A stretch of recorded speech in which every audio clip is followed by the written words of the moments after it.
കേന്ദ്ര സർക്കാരിന്റെ വിവിധ ജനക്ഷേമ പദ്ധതികളെക്കുറിച്ച് പൊതുസമൂഹത്തിൽ അവബോധം സൃഷ്ടിക്കുവാനായി രാജ്യവ്യാപകമായി നടക്കുന്ന വികസിത് ഭാരത് സങ്കൽപ് യാത്ര ആലപ്പുഴ ജില്ലയിലെ വെൺമണി ഗ്രാമപഞ്ചായത്തിൽ പര്യടനം നടത്തി.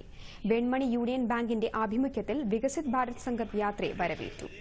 ഗ്രാമപഞ്ചായത്ത് അംഗം മനോഹരൻ മണക്കാല യോഗം ഉദ്ഘാടനം ചെയ്തു. BLBC കൺവീനർ സമിത ശ്രീ ചടങ്ങിൽ അധ്യക്ഷനായി.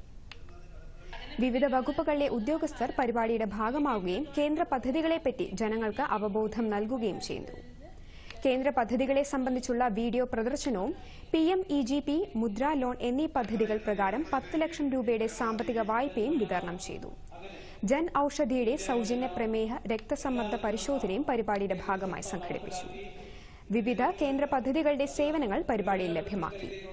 ഇന്ത്യയെ 2047ഓടെ വികസിത രാജ്യം ആക്കുവാനുള്ള പ്രവർത്തനങ്ങളിൽ എല്ലാവരും ഒത്തുചേർന്ന് പ്രവർത്തിക്കുമെന്ന പ്രതിജ്ഞയും ചടങ്ങിലെടുത്തു. കഴിഞ്ഞ 9 വർഷക്കാലമായി നരേന്ദ്രമോദി സർക്കാർ വിവിധ വകുപ്പുകളുടെ സഹകരണത്തോടെ ജനങ്ങളുടെ ഉന്നതിക്ക് വേണ്ടിയും അവരുടെ പുരോഗതിക്ക് വേണ്ടിയും രാജ്യത്ത് നടപ്പാക്കുന്ന വിവിധങ്ങളായ ക്ഷേമ പദ്ധതികൾ നമ്മുടെ വെൺമണിയിലെയും ജനങ്ങൾക്ക് പ്രയോജനമാകട്ടെ.